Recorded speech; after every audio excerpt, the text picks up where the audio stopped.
Okay, so that's a transformer tower. That's maybe 1/4 of a mile, maybe a little bit more. Okay, now that's 100 mag, 100, 200, 350. Now 350. If I can, it's hard to even hold it there. 350. What do I want to do?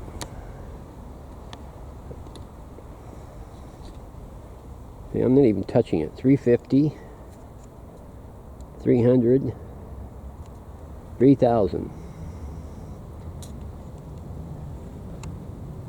700.